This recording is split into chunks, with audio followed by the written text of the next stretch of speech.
everyone, welcome back to Basic Brasal. Bincang asik bersama Arina Salwa episode ke-9 nih.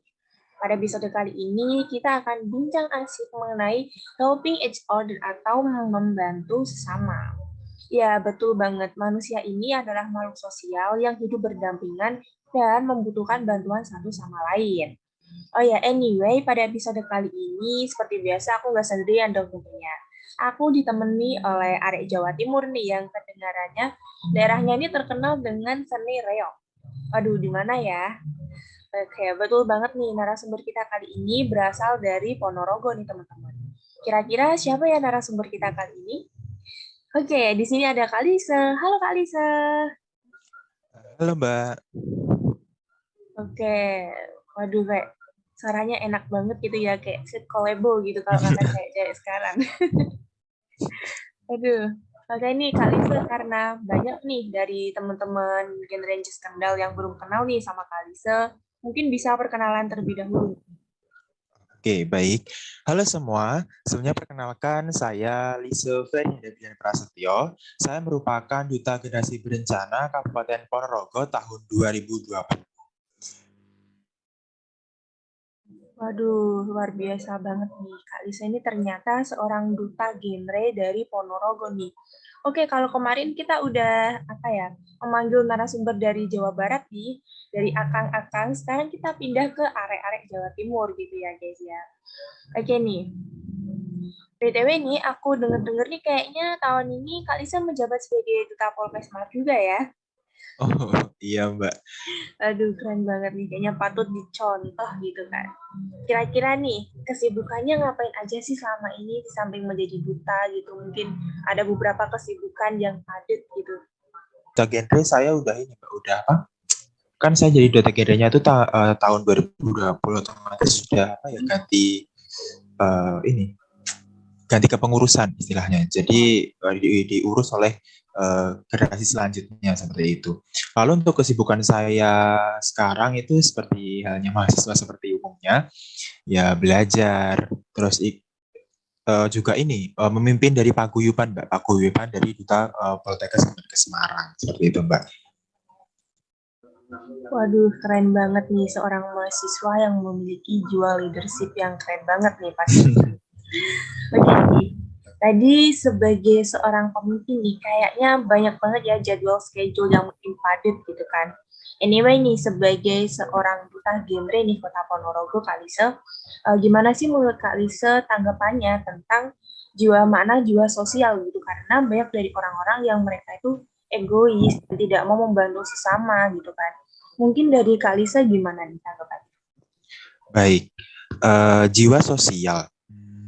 Menurut saya itu jika diartikan itu sangat luas ya, Mbak.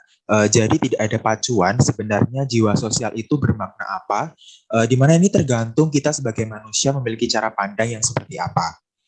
Kalau dari sudut pandang saya, jiwa sosial itu tuh bermakna seseorang yang memiliki kemauan dari dalam diri tanpa paksaan, tanpa dorongan. Jadi rasa sosial ini tuh tumbuh dan berakar dari hati seorang manusia, di mana ini tuh tumbuhnya tuh secara tiba-tiba gitu. Jadi tuh muncul dengan hati yang tulus gitu Mbak, menurut saya. Jadi suatu empati, suatu ketulusan, rasa iba dan rasa ingin menolong itu tiba-tiba muncul sehingga hatinya tergerak dengan sendirinya untuk mau bertindak atau berbuat.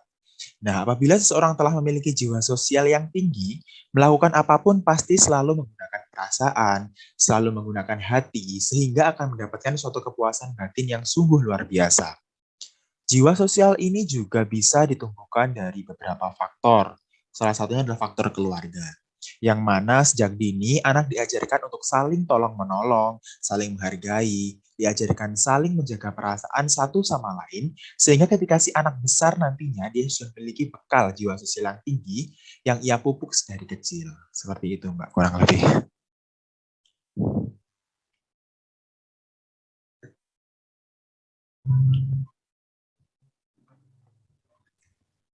Nah, jadi jiwa sosial menurut saya itu jika diartikan sangat luas ya Mbak. Jadi tidak ada pacuan sebenarnya jiwa sosial itu bermakna apa, tergantung kita sebagai manusia itu memiliki cara pandang yang seperti apa.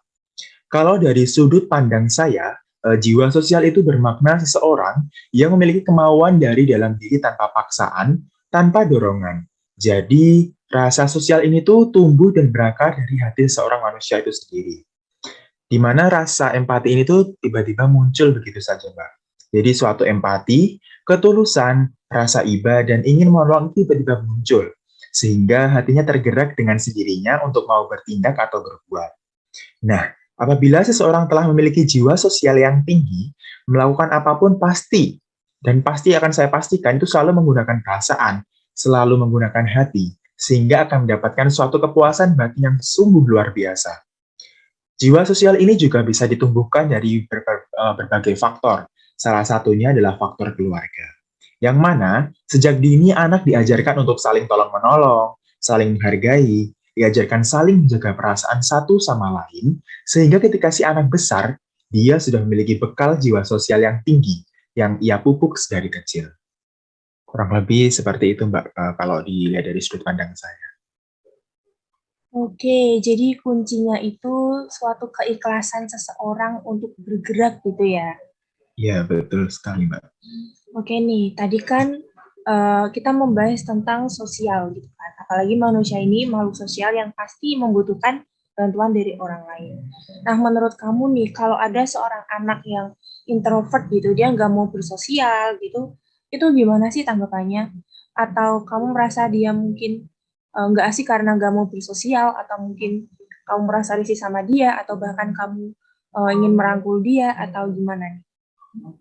Wah, pertanyaan ini sungguh luar biasa sekali ya, Mbak. Karena ini sangat relate sekali sama diri saya sendiri. Dulunya saya itu juga merupakan anak yang memiliki kepribadian introvert. Nah, jika saya ditanya bagaimana saya memaknai mengenai kepribadian introvert ini tuh seperti halnya jiwa sosial tadi, Mbak. Jadi ketika kita berbicara kepribadian, sama sangat luasnya, maknanya seperti jiwa sosial tadi. Pada kali ini kita mengerucut pada kepribadian introvert ya, Mbak. Jadi tanggapan atau opini saya mengenai seseorang yang memiliki kepribadian introvert itu begini. Sebelum mengerucut ada istilah introvert, extrovert, dan ambivert. Gampangnya introvert itu pendiam, extrovert itu terbuka, dan ambivert itu 50-50. Jadi kepribadian introvert menurut saya itu adalah suatu kepribadian yang dimiliki seseorang di mana ia itu selalu tertutup dari segi apapun. Nah, menurut saya, seseorang yang memiliki kepribadian ini itu cenderung tidak suka disuruh, tidak suka dikekang oleh orang yang belum ia kenal atau benar-benar akrab. Karena seseorang yang memiliki kepribadian ini itu cenderung sensitif. Nah, seseorang yang memiliki kepribadian ini itu terkadang mau membuka diri dengan seseorang yang benar-benar ia percaya. Jadi, istilahnya itu adalah satu frekuensi, seperti itu. Jadi mereka ketika diajak teman dekatnya, yang saya maksud di sini adalah teman dekat yang benar-benar akrab dan sudah satu frekuensi dengannya, mereka itu tidak menolak dan pasti mau ketika diajak. Akan tetapi mereka juga harus diberi ruang dan kita sebagai pendengar harus menjadi pendengar yang baik. Menjadi seseorang yang bisa menjaga privasinya ketika ia mulai terbuka dan mau bercerita. Nah, ketika dia sudah mau terbuka, kita juga harus memperhatikan ketika ia berbicara. Beri ruang ia untuk berekspresi, menelurkan aspirasinya, sehingga sedikit demi sedikit ia mau membuka diri pada khalayak umum. Nah, orang dengan kepribadian ini harus dirangkul, harus didekati pelan-pelan, dan berusaha jangan berbicara yang menurutnya itu menyinggung perasaannya, karena itu akan menjadi ujung sekaligus kegagalan kita untuk bisa akrab atau beradaptasi dengannya. Nah, seperti itu, Mbak. Oke nih, kayaknya Kak Lisa ini dulu seorang yang introvert gitu kan. Tapi tadi kan Kak Lisa sempat menyinggung nih, kalau kebetulan tahun ini Kak Lisa ini menjadi seorang pemimpin nih di paguyuban Poltekkes gitu kan. Nah, kira-kira gimana sih tips dari Kak Lisa nih, supaya bisa manajemen diri untuk menyesuaikan kondisi gitu. Gimana posisi kita menjadi pemimpin, posisi kita menjadi teman, atau di saat kita ingin sendiri gitu, gimana sih manajemennya? Kalau untuk manajemen itu sendiri itu tergantung, menurut saya tergantung pribadi masing-masing, Mbak. Bagaimana cara kita, kan semua orang itu kan semua orang itu kan pastinya memiliki sifat yang berbeda-beda. Nah, ketika dia berorganisasi pasti pada saat, mungkin di saat organisasi formal misalnya. Nah, itu mungkin dia sangat kaku seperti itu. Banyak orang yang sangat kaku gitu. Nah, Jadi kita sebagai pemimpin itu harus bisa gimana ya Mbak, mencairkan suasana dari suatu perkumpulan yang sangat formal itu. Jadi itu keakraban bisa terjadi. Jadi tidak ada kubu yang bisa memecahkan dari suatu organisasi itu. Nah, sama halnya dengan suatu pemimpin. Jadi apabila pemimpin ini tuh harus benar-benar bisa dan benar-benar tahu karakter dari setiap orang yang dipimpin. Jadi seorang pemimpin ini harus bisa beradaptasi, harus bisa menyelesaikan diri terhadap setiap orang dan setiap karakter dari anggotanya. Seperti itu, Mbak. Oke, berarti intinya tuh organisasi bisa menjadi suatu wadah gitu ya bagi kita untuk mengasah diri supaya kita lebih bisa action gitu, bersosialisasi dengan orang banyak. Dan Ya, kita benar juga harus sekali. bisa, ya betul banget. Terus kita ini juga harus bisa berbaur gitu ya Mas Lisa. Oh ya nih, menurut Mas Lisa nih, kadang kan ada beberapa orang yang tadi aku bilang dia individualis, introvert itu dia merasa dirinya itu independen dan nggak butuh nih bantuan dari orang lain gitu. Sebenarnya independen itu dikatakan betul ketika gimana dan dikatakan salah ketika bagaimana nih menurut Mas Lisa. Soalnya soal independen ini kan kayak simpang siur gitu kan, ada yang mengatakan iya betul, ada yang mengatakan salah, apalagi cewek-cewek kan banyak banget di tahun yang seperti ini tuh cewek-cewek yang mereka tuh beranggapan bahwa dirinya adalah wanita karir, dia independen, dia nggak mau membutuhkan bantuan dari orang lain, terutama laki-laki gitu kan. Gimana nih tanggapannya? Ya. Menurut saya independen itu 50-50 ya Mbak. Jadi ada benarnya, ada salahnya juga. Seperti yang kita tahu bahwa independen adalah suatu sikap mandiri atau saya memaknainya sebagai sikap tangguh seperti itu. Di mana saya sangat setuju jika ini ditumbuhkan pada setiap insan, karena meski kita makhluk sosial yang mana tidak bisa hidup tanpa bantuan orang lain, akan tapi jika dikaitkan dengan independen yang mana jika kita maknai itu saling bertolak belakang, Mbak. Harus benar-benar ditanamkan pada setiap insan. Nah, ini itu untuk apa? Menurut saya itu ini harus ditanamkan untuk menghindari diskriminasi gender. Yang mana ada stigma bahwa sebenarnya laki-laki itu lebih pintar dari perempuan, dan ini menurut saya benar. Karena dari segala faktor pun memang benar adanya. Dan ada juga stigma bahwa mengapa pendidikan tinggi-tinggi kalau nantinya perempuan itu akan pergi ke dapur untuk memasak. Nah, untuk stigma pertama itu saya setuju, dan untuk stigma kedua itu saya tidak setuju. Jika dianalisis pasti banyak sekali contoh yang bisa kita ambil dari independen ini, Mbak. Misal, ketika waktu SD itu perempuan kan pastinya lebih rajin daripada laki-laki. Di mana pastinya kita sering melihat bahwa anak perempuan itu pasti sering menempati ranking pertama daripada anak laki-laki. Nah, ini memiliki keterkaitan yang sangat kuat dengan sikap independen ini. Jadi sikap independen ini dikatakan benar apabila mandiri dan tangguhnya itu tuh memiliki sifat yang positif. Nah, jika independen ini dikatakan salah, ini tuh jika dia sudah tidak peduli dengan orang-orang yang ada di sekitarnya itu, Mbak. Karena seperti yang kita tahu bahwa independen ini itu saling bertolak belakang dengan makna dari makhluk sosial. Seperti yang kita tahu bahwa manusia itu adalah merupakan makhluk sosial, Mbak. Nah, kurang lebih seperti itu, Mbak. Oke, tadi jawabannya udah sangat luas banget ya yang dijelasin sama Mas Lisa ini. Oh ya nih, aku mau sedikit menanggapi nih tentang tadi yang Mas Lisa bilang kalau cowok itu ternyata lebih pintar atau lebih cerdas gitu ya dari perempuan. Sebenarnya saya setuju dengan itu karena memang ada beberapa riset yang mereka membuktikan gitu bahwa cowok itu memiliki kemampuan IQ yang lebih tinggi dari perempuan. Tapi tidak menutup kemungkinan juga karena cowok memiliki sifat yang mungkin yang nggak bisa untuk stabil gitu kan, dia akhirnya malas, dia akan kalah dengan cewek-cewek yang rajin gitu, apalagi Iya, wanita itu sifatnya telaten gitu kan, dan iya, tidak bisa apa ya terstruktur gitulah intinya. Ya, itu aja iya, sih mungkin benar yang mau aku sekali. tahu gimana nih. Iya, benar sekali, Mbak. Karena seperti yang kita tahu bahwa laki-laki itu cenderung ini, Mbak, ingin praktis. Nah, kalau perempuan itu kan lebih telaten, lebih rajin, ya, jadi gitu, Mbak. Kurang lebih sih, Mbak. Makanya jika di sekarang itu malah apa dari stigma itu tuh malah apa kebalik gitu. Jadi perempuan itu lebih pintar daripada laki-laki. Seperti itu, Mbak. Iya sih memang, cuman ya mungkin 50-50 gitu ya, ada kurang ada lebihnya. Jadi memang Iya, benar sih. perempuan dan wanita, perempuan dan laki-laki ini diciptakan untuk saling berdampingan gitu kan. Iya. Benar sekali. Oke nih teman-teman, ternyata nih kita udah di ujung pembahasan aja ya. Ternyata itu tadi udah banyak banget yang udah kita bahas bareng Kalise mengenai helping each other atau membantu sesama. Oh ya, semoga narasumber kece dari Ponorogo pada episode kali ini menjadi inspirasi bagi teman-teman di luar sana ya.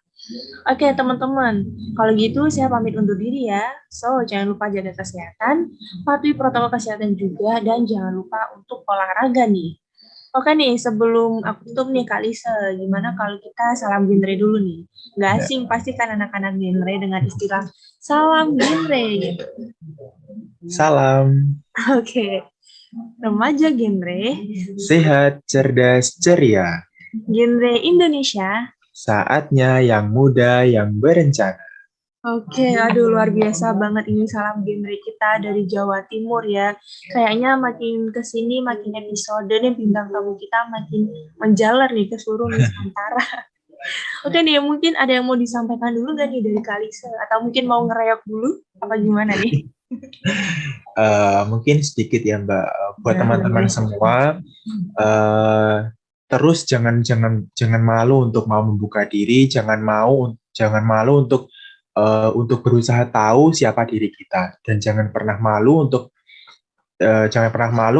kita itu cari tahu siapa diri kita, siapa jati diri kita.